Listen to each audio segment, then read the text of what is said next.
our social science e-class learning. Children, in our earlier videos, we had done chapter number 5. Let us come to chapter number 6. In this chapter, we will be learning about the administrative system and architecture during the medieval age, during the Rajput age. So children, in our earlier chapter, we had done about the various dynasties, about the various kings, the powerful rulers, Prithviraj Chauhan, who ruled over our country. Let us see now how was the administrative system, art and architecture, how it developed in India during the medieval age. Right children?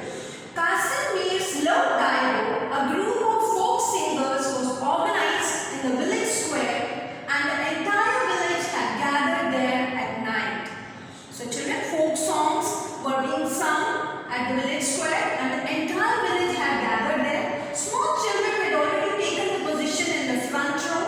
Patriotic songs were also being sung at the low dialogue along with folk songs. Utsav like the Paliya, the recital, that is the songs sung in honor of martyrs. Who are martyrs? Martyrs are those soldiers who have died for the sake of their motherland, given their life very much. The next day he asked his grandfather, what does Paliya mean? His grandfather told him that a Paliya is a memorial commemorating, remembering the heroes. It is a tribute to martyrs who have sacrificed their lives while protecting and ensuring the welfare of the people. So Paliya, you can see this is a Paliya, a stone commemorating the life of those martyrs who have given for the sake of their motherland. So these stones are inscribed with their name, right children? So they are used, they were inscribed and kept in the museums for these heroes who had given their life for the sake of their motherland, right children? So moving further, who have sacrificed their lives while protecting and ensuring the welfare of the people. These Paliyas are worshipped during festivals and songs are sung as homage to these martyrs. This is the culture of our country. So this is the culture of our country, that these Paliyas were honored. Utsav and his friends requested his grandfather, please enlighten us about the culture of our country. Wait, said grandpa. So what is grandpa saying? That wait, I will show you that how these are sung. These songs are sung in the memory of these martyrs. He went in and came back with some pictures. He then asked Utsav, can you see temples in these pictures? It seems as if these stones have their own stories to narrate. So it seemed that these stones have had some stories to narrate. Right children? Today I shall tell you about the civilization and culture. Civilization, how man started his life in that age, and the culture during the Rajput age. Administrative system during the Rajput age. During the Rajput era, India was, so what happened? India was not ruled over by any one king. India was divided into big and small states, and the extent of each kingdom depended on the king's military prowess. So how much was the military power along with the king and his soldiers? It depended on it. Then you have been briefed about the Rajput kings and dynasties in the previous chapter. Children, in the previous chapter we had done about that is in chapter number 4, the Rajput age. We have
Sarpanch, his word was the final word.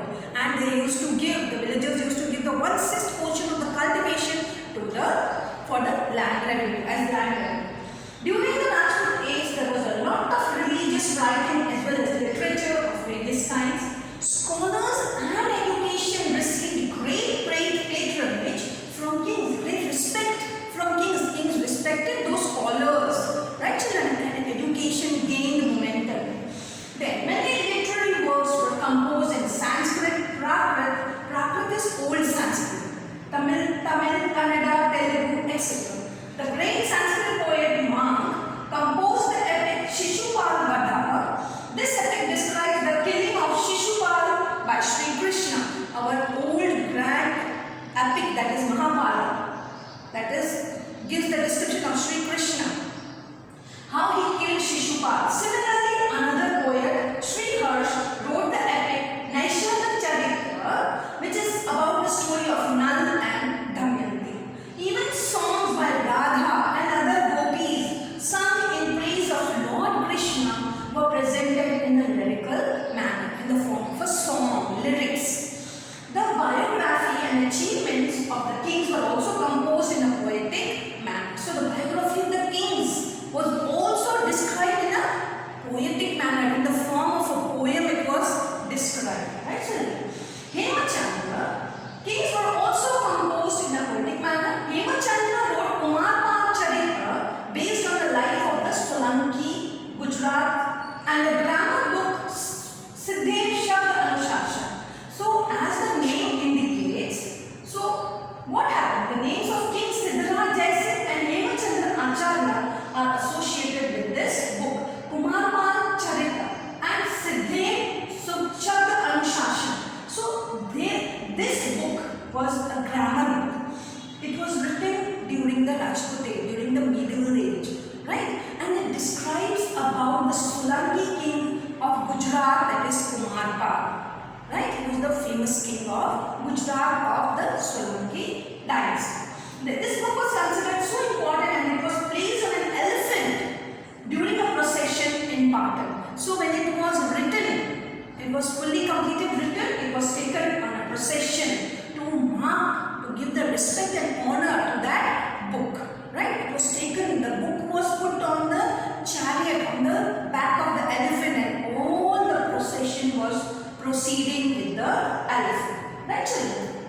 Not only poetry but plays were also written during that time. Bhagavati wrote Uttaram Charita while Pandit Narayana composed Hitopadesh, a collection of stories based on the Panchatantra. What is Panchatantra? Panchatantra is a collection of stories of old tales which has birds and animals as the characters and which has a moral to teach us. Either your school or a nearby library must be having books containing collection of stories or folk tales. Right, children? So let us now do a reading activity where author, poet, work, and again the author and its work. Right? Vishakadatta, Mudra, Akshara, Somdeva, Katha Sarita Sagara, Kalha, Rajatarangini, Chandardai, Prithviraj Rasa, Bilhan, Vikramadev Chand, Merutanga, Prabodha Chintamani. So these are the poets, the authors, and these are the works. Children, you have to remember this, write it here important, and these can come as the fill in the blanks. Right, children? After literature, we come to architecture. How architecture developed in the Rajput era. Among the various constructions, you can see the beautiful Tanjore temple of South India. See the picture. How it is beautifully carved on the stone. So, among the various constructions during the Rajput age, temple construction is noteworthy. All the temples were constructed with utmost care and architecture. The Rajput kings were fond of constructing grand and artistic buildings. The architecture and sculpture of that time is evident, is true, from the temple, forts, palaces, lakes, etc. Among the temples, the Khajuraho in Madhya Pradesh and Puri temple of Lord Jagannath are famous for their architecture and sculpture. The Sun temple of Pune, you can see the Khajuraho temples, right children? The Sun temple of Pune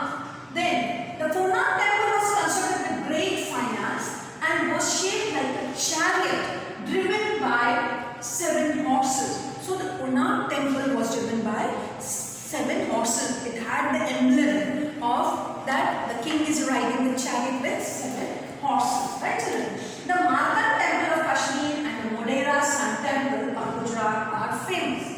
A prominent feature of the Modhera temple is that the first rays of the sun fall directly on this island. Ellora caves of the Deccan have caves representing 3 religions: Hinduism, Buddhism and Jainism. Right? One among these is the great Kailash temple. The Elephanta caves near Mumbai have a beautiful 3-faced sculpture of Lord Shiva. So you can see how these temples were built. And the Deccan, in the Deccan, that is in the south, Ellora caves had depicting the 3 religions: Hinduism, Jainism and Buddhism. Then we have the Meenakshi temple at Madurai, which is famous all over India. The temples of South India are especially well known for their imposing gateways called gopurams. So the gateways were called as gopurams. After hearing about the fame of such grand temples, many foreign invaders came to loot them. The magnificent Somnath temple of Gujarat was also attacked many times. So children, you can see that how architecture developed during the age of the medieval era. Let us see now how foreign invasions. Our India was very, very beautiful. Our temples of South India, they were built with utmost care and finance. Now, what was the other thing that India faced was the foreign invasions. Who invaded India the first person was Muhammad Ghazni. You can see the picture of Ghazni, how he invaded how he came from here, Pakistan, Afghanistan, he entered Peshawar. Peshawar is in Pakistan, then he attacked here, Lahore, Peshawar, then Multan, Kannauj, Ajmer, Anilpadan, Kalanjar. Right, children? Though the Rajput age is well known for its valor and sacrifice, it is also saw the construction of many beautiful and imposing buildings. Many foreign invaders invaded India during this period. Muhammad Ghazni, the Sultan of Ghazna, attacked India many times. So, between 1000 CE and 1075, in spite of facing problems during the attacks, we continued to loot the people and the various places of India. Right, children? Then we move on to the next. We continued to plunder India with full force. During one such attack, when Gujarat was under Bhimdev Solanki's rule, he plundered Somnath. Many people from Saurashtra and Gujarat joined Bhimdev Solanki and tried to protect Somnath but failed. So all the efforts to save the Somnath temple were in vain. Then what happened? Change of power at Delhi. After the demise of Muhammad Ghazni, the leaders of Ghazna started vying for the throne. So the leaders of the Ghazna started to wanted the throne of our Ghazna. However, the Rajput kings did not take advantage of these weaknesses. Meanwhile, Shahabuddin Ghori established a strong rule in Ghazna and decided to attack India. His intention was not to loot but establish his rule. Right, children? So, his intention was not to loot but he had to establish his rule. Initially, he wasn't successful. He could not forget his defeat by Queen Naiki Devi of Anirban Patan and therefore did not attack India for 12 years. So he knew that Naiki Devi was the most powerful queen of Gujarat and he could not attack India for 12 long years. Prithviraj Chauhan was the famous Rajput king, fought bravely but without any prior preparation or help from other Rajput kings. With his defeat, the Rajput rule came to an end in Delhi. As a result, Shahabuddin established his rule there and extended his kingdom. After Shahabuddin, his slave, who was also his commander, Qutbuddin Aibak, ascended the throne. He was known as the founder of the slave dynasty. So his commander was that after Shahabuddin, his slave, that is Qutbuddin Aibak, ascended the throne and he was the founder of the slave dynasty in India. Right, children? When this Rajput rule came to an end in Delhi, there was a change in the administration